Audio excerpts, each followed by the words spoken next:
Aqui é o cenário principal da minha história. Nessa cidade estou construindo momentos, amigos, laços que serão marcados eternamente em meu peito. Posso eu experimentar o acarajé, me apaixonar pelo mar de Fortaleza, ser amiga dos meus irmãos cabra da peste, mas jamais deixarei de ser cabrunco, lamparão e tisga. Sempre me perguntei, a cidade me escolheu ou eu escolhi a cidade?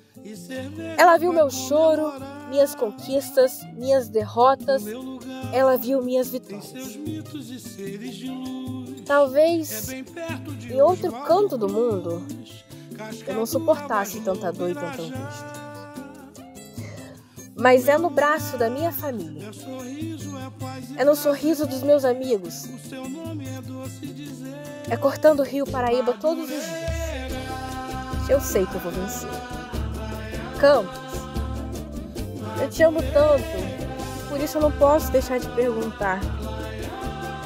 Para onde vão todas as minhas memórias? Toda a educação que eu recebi no Liceu de Humanidade de Campos? As minhas risadas na pracinha do Liceu? As minhas rezas na Catedral de Santíssimo Salvador? Viver é como escrever um livro. Quando eu terminar de escrevê-lo, será o momento que o povo poderá conhecer minhas memórias.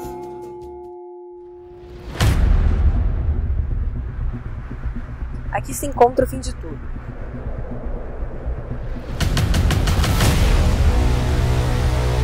O que resta são as memórias daqueles que ficam.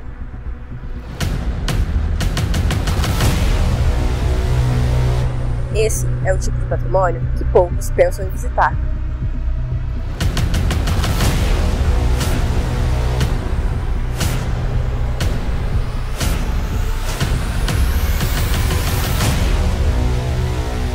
Remete à dor, angústia e o sofrimento.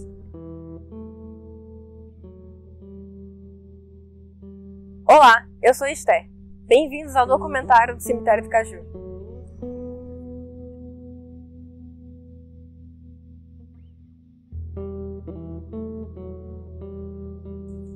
Se há algo em comum em toda a existência humana, é a morte. Ainda que ao longo do tempo o ser humano tenha aprendido diferentes técnicas de lidar com a finitude, ele ainda continua sendo o único animal que tem a necessidade de ocultar o cadáver.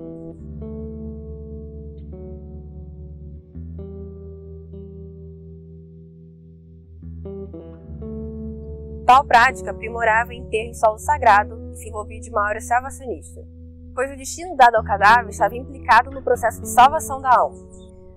Ao visitar o cemitério, vemos que ele retrata a vida porque vemos a igualdade e as diferenças. Tudo isso está refletido de alguma forma lá. Silvia Paz.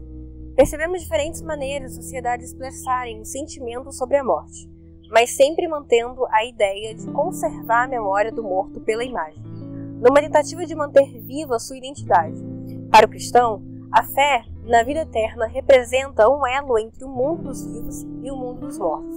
Daí surge a necessidade de conservar a memória do morto, criando uma relação permanente entre o mundo profano e o mundo sagrado. Desse modo, o cemitério passa a ser uma fonte rica de memórias de diversas sociedades. As imagens e escritos lá representam um reflexo coletivo diante das diferentes manifestações culturais do mundo dos vivos. Sem conhecer, a população não vai se identificar. Sem se identificar, a população não vai amar. Sem amar, a população não vai preservar.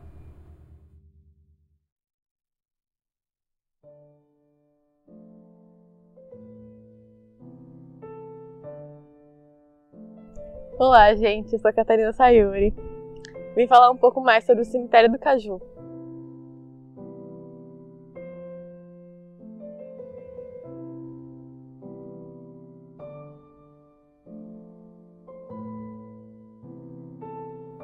O Cemitério Público de Campos dos Goytacazes, mais conhecido como Cemitério do Caju, é o maior do estado do Rio de Janeiro.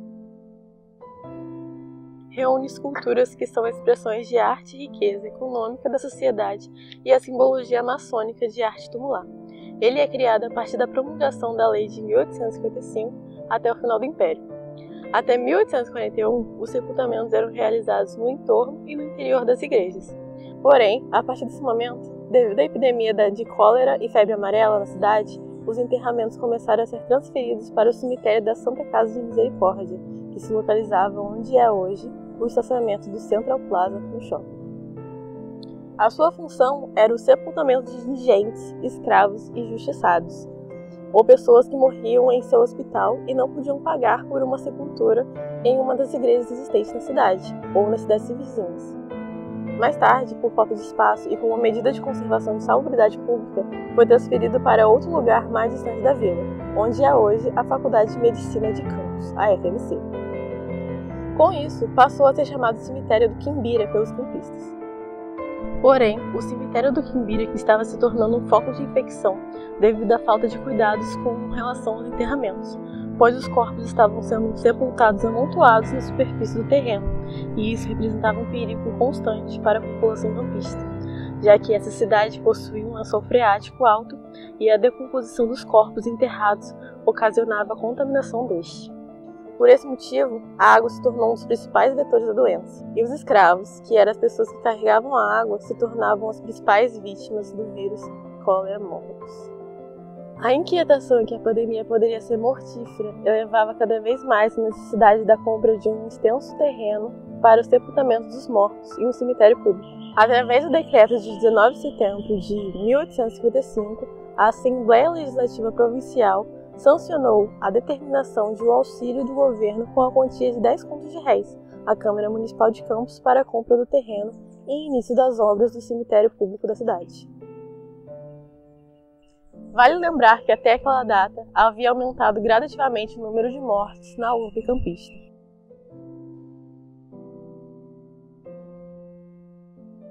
Neste caso, a crescente epidemia pode ter contribuído para a tal determinação da província.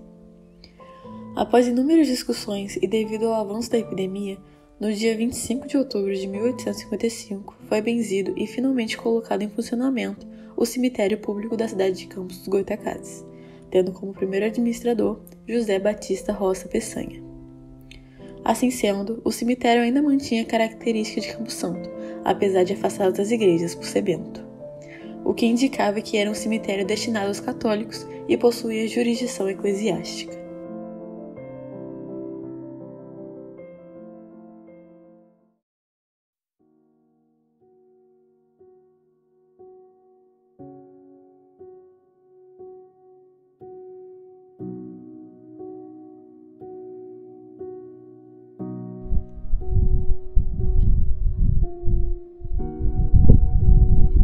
Esse aqui, o túmulo do John Duncan. Olha, hoje está bonitinho. Olha, eu já cheguei aqui, já encontrei isso aqui, uma muvuca. Tá bonitinho hoje. Então, esse túmulo da família Duncan, o John vem para Campos para construir a primeira ponte, que é a ponte do Meia Ponte Barcelos Martins, né? E fica em Campos. Então, e ele é um protestante. Ele vem e acaba fundando, né, e participando da fundação da primeira igreja batista nossa, que é uma das mais antigas do Brasil, tá? Nesse movimento de expansão do protestantismo. E esse túmulo é lindo quanto à estética dele, bem realista. Ele foi construído por um aluno do Modestino Canto. O Modestino Canto, ele foi o escultor do soldado da Praça do Santíssimo Salvador. O Modestino foi aluno de dois grandes escultores da Escola do Rio de Janeiro, que é hoje Escola de Belas Artes, né? Que a gente vai ver trabalho desses dois irmãos também aqui. E o Modestino, ele já segue essa linha mais realista de escultura, que a gente pode ver as costelas, né? A mão que cai realmente com uma morte. O rosto da Madonna com a ruga, as mãos, o pano que cai, né? Olha o pé, as unhas, os detalhes do dedo. Ele é muito perfeccionista quanto à anatomia do corpo humano, né? Aqui a gente pode ver a musculatura da perna, é muito linda. E é também de uma escola de belas artes maravilhosa, né? Bom, aqui toda essa parte do cemitério, originalmente era o cemitério que era usado para os estrangeiros, normalmente eram estrangeiros e protestantes. E depois, mais tarde, foi aberto. Por que protestantes separado? Porque era só a Igreja Católica. O cemitério ele começa com uma ideia de enterrar os cristãos, né? E os cristãos católicos, não era qualquer cristão, era cristão católico. Então tinha essa ideia de colocar quem era cristão, e depois a gente vai ver ali as irmandades, e os protestantes ficavam separados. Tinha até um murinho que hoje a gente não vê nem mais vestígio. E hoje a gente tem muitos túmulos lá atrás de freiras. A irmã Zilda, por exemplo, foi uma freira do Colégio Auxiliadora, muito assim, carismática, está enterrada aqui, ali atrás. O cemitério público, que é de obrigação das prefeituras tomarem conta, né? A prefeitura ela tem obrigação de fazer o enterramento de todos os corpos. Nenhum corpo pode ficar sem sepultura, por lei. Em alguns países, quando as pessoas são condenadas à morte ou são por crimes hediondos, os corpos são largados num lugar qualquer, como castigo, né? Não tem túmulo. E aí os animais estraçalham e só. Mas a ideia no mundo ocidental, de modo geral, é de que as prefeituras deem túmulo ao corpo morto. Então, aqui a gente vai ter o cemitério e o cemitério de indigentes junto daqui desse cemitério público, né? E a prefeitura ela tem a obrigação de dar a esses indigentes a capela mortuária, onde se realiza o velório, o caixão, as flores e a vela. Ou seja, as prefeituras se responsabilizam pelo rito da morte e o enterramento, tá? Aí nós vamos ver lá atrás depois o cemitério dos indigentes.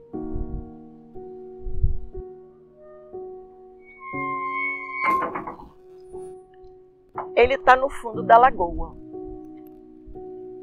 Não estão vendo a lagoa? Exatamente. Essa área aqui era uma área alagadiça, um cemitério realmente que foi construído em cima de uma lagoa. Essa lagoa era fruto de o braço do Rio Paraíba. O Rio Paraíba está ali, depois da rua, depois da avenida, né? Ele, muito antigamente, o braço dele cortava por aqui. Passava lá atrás do bulevar, cortava. Vocês hoje ainda podem ver uma parte desse braço antigo do rio, que é chamado Córrego do Pula, que está tombado pelo INEPAC. Ali naquele trevo tem uma aguinha que corre ali, depois vocês reparem, é o Córrego do Pula. Ele dava toda essa volta e ia sair na Lagoa Feia. Esse córrego, ele hoje, aparentemente está ali no trevo, depois ele fica invisível, porque ele já foi drenado e não existe mais, né? É uma água subterrânea, vamos dizer assim, tá? Então, esse cemitério, a gente vai ver todo esse lado aqui aparece é mais visível o fundo dessa lagoa. Os indígenas Goitacá, Puri, Coropó e Coroado, que são os povos pioneiros nessa região, habitavam a parte altinha, que é onde está a capela mortuária da Santa Casa, toda aquela parte de casa ali, que era a parte mais alta, mais próxima ao rio. E daquela ponta do rio, eles podiam avistar toda a entrada do rio Paraíba, que desce o Muriaé, né? Do braço do rio Muriaé, e até mais à frente. Então ele tinha uma visão muito ampla do rio e era uma parte mais alta. Aqui, inclusive, quando começou a construir o cemitério, há relatos de que foram encontradas urnas funerárias. Essas urnas a gente não sabe para onde foi, se perdeu, infelizmente. Essa frase que é ótima: eu fui o que vós sois, vós sereis o que eu sou.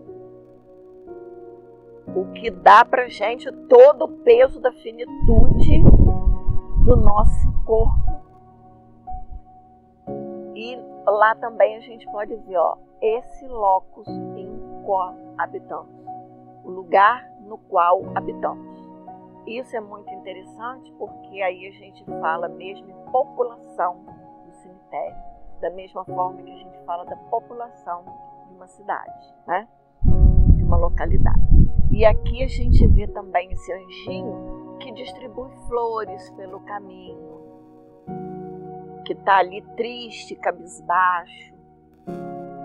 A gente pode ver também nas frases, nos escritos dos túmulos, a própria evolução da nossa língua. Quando ele coloca pai, olha como é que escreve pai. Joaquinas, tende piedade dela, com acento ainda por cima. Ó vós que passais, rezais por sua alma, uma Ave Maria.